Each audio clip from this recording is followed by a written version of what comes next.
दोस्तों, क्या आप तैयार हैं भारत और बांग्लादेश के बीच खेले गए पहले वनडे का रोमांच महसूस करने के लिए? ऐसा मुकाबला जहां हर गेंद पर दिल की धड़कनें थम जाएं और हर शॉट पर स्टेडियम गूंज उठे। वानखेड़े स्टेडियम में हुए इस मैच ने सचमुच हंगामा मचा दिया। लेकिन रुकिए, इसमें छिपा है एक बड़ा राज जो आपको आखिरी तक जोड़े रखेगा। सोचिए, जब भारत को आखिरी ओवर में 20 रन चाहिए थे, तब मैदान पर क्या हुआ? क्या श्रेयस अय्यर और हार्दिक पांड्या ने कोई कमाल कर दिखाया, या फिर कोई नया हीरो सामने आया जिसका नाम था वैभव सूर्यवंशी? और हाँ, मोहम्मद सिराज की उस हैट्रिक ने मैच को किस मोड़ पर पहुंचा दिया, ये ट्विस्ट तो दिमाग हिला देगा।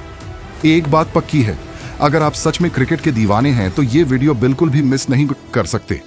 दोस्तों, इस बार का लाइक टारगेट है सिर्फ 1000, तो दिल से लाइक कर दो और चलो मिलकर देखते हैं 17 अगस्त का वो धमाकेदार मुकाबला। वैसे भी मुंबई का वानखेड़े स्टेडियम हमेशा से क्रिकेट इतिहास के सुनहरे पलों का गवाह रहा है और इस मैच ने भी उसी परंपरा को आगे बढ़ाया। यही वही मैदान है दोस्तों, जहां 2011 वर्ल्ड कप का ऐतिहासिक फाइनल खेला गया था। वही मैदान जहां MS धोनी का मशहूर हेलीकॉप्टर शॉट आज भी करोड़ों भारतीयों के दिलों में गूंजता है। और आज 17 अगस्त 2025 को उसी यादगार वानखेड़े स्टेडियम में भारत और बांग्लादेश के बीच पहला वनडे मुकाबला खेला गया। पूरा माहौल किसी त्योहार से कम नहीं था। मुंबई की उमस भरी गर्मी, समुद्र की ठंडी हवा और क्रिकेट प्रेमियों का जुनून, सब कुछ मिलकर इस मैच को एक जश्न में बदल रहा था। बाहर स्टेडियम के गेट पर लंबी कतारें लगी थीं। लोग तिरंगा थामे खड़े थे। कहीं ढोल नगाड़े बज रहे थे तो कहीं जोश से नारे गूंज रहे थे। अंदर का नजारा और भी जबरदस्त था। हर सीट या तो नीली जर्सी से भरी थी या फिर हरे झंडे से। एक ओर भारतीय फैंस भारत माता की जय के नारों से स्टेडियम हिला रहे थे, तो दूसरी ओर बांग्लादेशी समर्थक बांग्लादेश बांग्लादेश की गूंज से अपने खिलाड़ियों का हौसला बढ़ा रहे थे। और जैसे ही दोनों टीमें मैदान पर उतरी, माहौल बिजली की तरह चमक उठा। टॉस हुआ और किस्मत ने बांग्लादेश के कप्तान मेहदी हसन मिराज का साथ दिया। उन्होंने सिक्का अपने नाम किया और बिना किसी झिझक के पहले बल्लेबाजी करने का फैसला लिया। वानखेड़े की पिच हमेशा से बल्लेबाजों के लिए अच्छी रही है और बांग्लादेशी बल्लेबाज भी इसी इरादे से पैड बांधकर उतरे थे। शुरुआत से ही भारतीय गेंदबाज, खासकर मोहम्मद सिराज और हार्दिक पांड्या, आक्रामक मूड में नजर आ रहे थे। मगर सामने थे बांग्लादेश के सलामी बल्लेबाज तंजीद हसन और सौम्या सरकार, जिनकी आंखों में भारत के खिलाफ बड़ा स्कोर खड़ा करने का जुनून था। मैच शुरू होते ही फैंस की धड़कनें तेज हो गईं। सिराज ने जैसे ही गेंद अपने हाथ में ली, वानखेड़े का माहौल गूंज उठा। लेकिन तंजीद हसन ने पहली ही गेंद पर अपना इरादा दिखा दिया। ऑफ साइड में एक जबरदस्त कवर ड्राइव खेला। गेंद बिजली की रफ्तार से बाउंड्री लाइन पार कर गई और बांग्लादेशी दर्शक खुशी से उछल पड़े। यह नजारा देखकर सिराज थोड़े चौंक जरूर गए, लेकिन उन्होंने तुरंत रफ्तार बढ़ाई।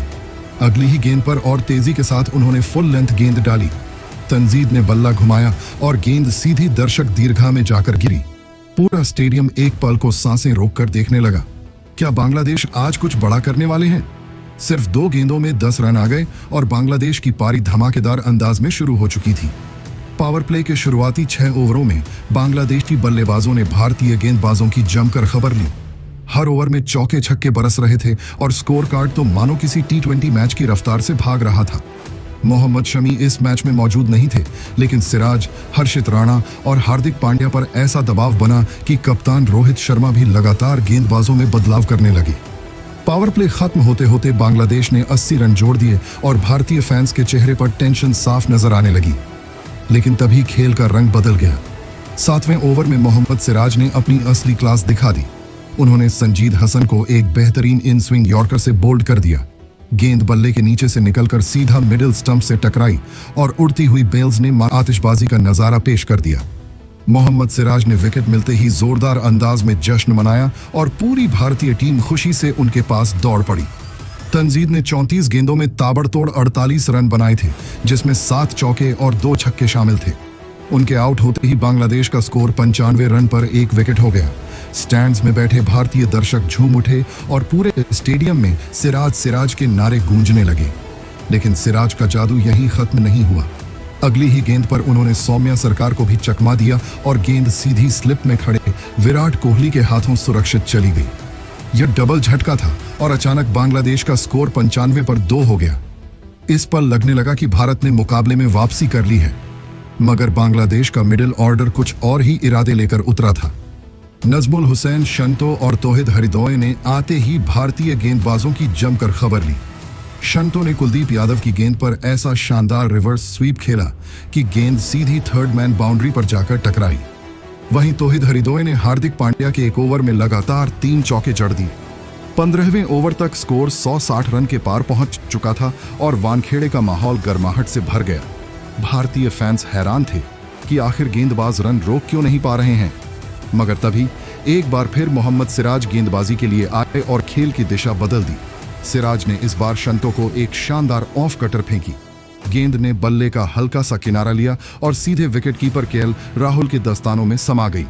शंतो 55 रन बनाकर पवेलियन लौट गए और उनकी पारी का अंत हो गया। इसके बाद मध्य ओवरों में रविंद्र जडेजा ने अपना जादू चलाना शुरू किया। पहले उन्होंने रोहित हरिदोई को बेहतरीन फ्लाइटेड गेंद पर कैच आउट करवाया और फिर अगले ही ओवर में मुशफिकुर रहीम को बोल्ड कर दिया। गेंद बैट और पैड के बीच से निकलकर सीधा स्टंप से टकराई। जडेजा का जश्न देखने लायक था। पूरा स्टेडियम तालियों से गूंज उठा। अब बांग्लादेश के 5 विकेट गिर चुके थे और स्कोर 240 रन पर पहुंच चुका था। भारतीय टीम को लग रहा था कि यहां से बांग्लादेश की पारी जल्दी सिमट जाएगी, लेकिन कप्तान मेहदी हसन मिराज ने मोर्चा संभाला। उन्होंने जिम्मेदारी भरे अंदाज में जकर अली के साथ मिलकर पारी को आगे बढ़ाया। मेहदी हसन ने हर्षित राणा के ओवर में लगातार 2 चौके जड़ दिए, जबकि जकर अली ने कुलदीप यादव की गेंद पर लॉन्ग ऑन की दिशा में शानदार छक्का लगाया। दोनों बल्लेबाजों ने मिलकर आखिरी ओवरों में तेजी से रन बटोरे। हालांकि मोहम्मद सिराज ने एक बार फिर वापसी की और जकर अली को शॉर्ट बॉल पर पुल शॉट खेलने के चक्कर में कैच आउट करवा दिया। जकर ने 35 गेंदों पर शानदार 50 रन बनाए। वहीं कप्तान मेहदी हसन मिराज नाबाद 62 रन ठोककर डटे रहे और बांग्लादेश ने पूरे 50 ओवर में विशाल स्कोर खड़ा कर दिया। मोहम्मद सिराज और रविंद्र जडेजा सबसे सफल साबित हुए। अब बारी थी भारत की पारी की, लेकिन शुरुआत बिल्कुल भी उम्मीद के मुताबिक नहीं रही। कप्तान रोहित शर्मा और शुभमन गिल जैसे स्टार बल्लेबाज बांग्लादेशी तेज गेंदबाजों के सामने टिक नहीं पाए। रोहित सिर्फ 12 रन और गिल महज 8 रन बनाकर पवेलियन लौट गए। इसके बाद उम्मीदें विराट कोहली से थीं, लेकिन वह भी बड़ी पारी नहीं खेल पाए। तंजीम हसन साकिब की गेंद पर कैच आउट होकर कोहली 25 रन पर ही आउट हो गए। वानखेड़े में बैठी भारतीय भीड़ हैरान रह गई। स्कोरबोर्ड पर भारत के 3 विकेट सिर्फ 60 रन पर गिर चुके थे और दूसरी ओर बांग्लादेशी समर्थक जोर जोर से अपने खिलाड़ियों के लिए नारे लगा रहे थे। यहां पर भारतीय उम्मीदें लगभग टूट चुकी थीं। ऐसे कठिन हालात में क्रीज पर आए श्रेयस अय्यर और उनके साथ हार्दिक पांड्या दोनों ने मिलकर पारी संभालने का जिम्मा उठाया। अय्यर ने आते ही स्पिनर्स पर हमला बोल दिया। रशाद हुसैन की गेंद पर लगातार 2 चौके जड़े और फिर एक शानदार छक्का लगाकर पूरे स्टेडियम से तालियां बटोरी। दूसरी ओर हार्दिक पांड्या ने भी अपने अंदाज में खेल दिखाया। उन्होंने तंजीम साकिब की गेंद पर कवर ड्राइव से चौका चढ़ा और उसके बाद बैकफुट पंच खेलते हुए गेंद को बाउंड्री लाइन तक पहुंचा दिया। धीरे धीरे दोनों के बीच साझेदारी मजबूत होती गई और स्कोरबोर्ड भी रफ्तार पकड़ने लगा। श्रेयस अय्यर ने अपने क्लासिक शॉट्स के दम पर शानदार शतक पूरा किया। सिर्फ 82 गेंदों में उन्होंने 100 रन बना डाले, जिसमें 10 चौके और 4 छक्के शामिल थे। वहीं हार्दिक पांड्या ने भी 88 रनों की लाजवाब पारी खेली। दोनों की इस बड़ी साझेदारी ने भारत को मैच में मजबूती से वापसी दिला दी। जब तक अय्यर और हार्दिक क्रीज पर मौजूद थे, भारत की जीत की उम्मीदें जिंदा थीं। लेकिन 38वें ओवर में हार्दिक पांड्या कैच आउट हो गए और पूरे वानखेड़े का माहौल अचानक शांत पड़ गया। हार्दिक पांड्या के आउट होते ही मैदान पर हल्की बेचैनी छा गई। अब पूरी जिम्मेदारी श्रेयस अय्यर के कंधों पर थी, लेकिन उनके साथ क्रीज पर आए युवा बल्लेबाज वैभव सूर्यवंशी। जी हां, नाम भले ही नया था, लेकिन आत्मविश्वास पुराने योद्धा जैसा दिख रहा था। उन्होंने आते ही अपने तेवर दिखा दिए। पहली ही गेंद पर बैकफुट पर जाकर स्क्वायर कट खेला और चौका हासिल किया। स्टेडियम तालियों और नारों से गूंज उठा। हर तरफ वैभव वैभव की आवाज छा गई। श्रेयस अय्यर और वैभव सूर्यवंशी ने मिलकर रणगति तेज कर दी। अय्यर ने लॉन्ग ऑफ के ऊपर से शानदार शॉट खेला, तो वहीं वैभव ने तस्कीन अहमद की गेंद पर लगातार 2 चौके जड़कर माहौल गर्मा दिया। भारत की पारी अब रोमांचक मोड़ पर पहुंच चुकी थी और दर्शकों के चेहरे पर मुस्कान लौट आई थी। लेकिन बांग्लादेशी गेंदबाज भी आसानी से हार मानने वाले नहीं थे। जाकर अली ने लगातार डॉट गेंदें डालकर दबाव बनाया। इसी दबाव में श्रेयस अय्यर बड़ा शॉट खेलने के चक्कर में आउट हो गए। उन्होंने 124 रनों की शानदार पारी खेली, लेकिन उनके आउट होते ही भारत की उम्मीदों को एक और बड़ा झटका लगा। अब मैदान पर थे रविंद्र जडेजा और वैभव सूर्यवंशी, दो ऐसे खिलाड़ी जिन पर पूरे भारत की नजरें और उम्मीदें टिकी हुई थीं। भारत को आखिरी 5 ओवरों में 60 रन चाहिए थे और दबाव साफ झलक रहा था, लेकिन वैभव ने धैर्य और दमखम से मैच को अपने काबू में रखा। मुस्तफिजुर रहमान के ओवर में उन्होंने लगातार 2 चौके जड़कर पूरे स्टेडियम को खड़ा कर दिया। अब मैच पूरी तरह रोमांच के चरम पर था। आखिरी ओवर में भारत को जीतने के लिए 20 रन चाहिए थे। गेंदबाज थे तंजीम साकिब और स्ट्राइक पर वैभव सूर्यवंशी। पहली गेंद डॉट, पूरा स्टेडियम खामोश। दूसरी गेंद पर वैभव ने चौका जड़ दिया, भीड़ फिर से गरज उठी। तीसरी गेंद पर भी वैभव का बल्ला गरजा और चौका मिला। अब भारत को 3 गेंदों पर चाहिए थे सिर्फ 10 रन। चौथी गेंद पर वैभव ने स्क्वायर लेग की दिशा में एक और करारा चौका जड़ दिया। भारत को आखिरी 2 गेंदों पर 4 रन चाहिए थे। 5वीं गेंद पर केवल 1 रन मिला और अब आखिरी गेंद पर जीत के लिए 3 रन दरकार थे। पूरा वानखेड़े स्टेडियम सांसें थामे खड़ा था। चारों ओर खामोशी और उत्साह का मिश्रित माहौल। शाकिब ने दौड़कर गेंद फेंकी और रविंद्र जडेजा ने कवर की दिशा में जोरदार शॉट लगाया। गेंद तेजी से बाउंड्री की ओर निकली। फील्डर ने डाइव लगाकर रोकने की कोशिश की, लेकिन गेंद उसके हाथ से फिसलकर सीधी रस्सी के पार चली गई।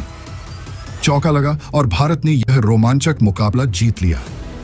इसी के साथ टीम इंडिया ने शानदार वापसी करते हुए सीरीज में 1-0 की बढ़त बना ली।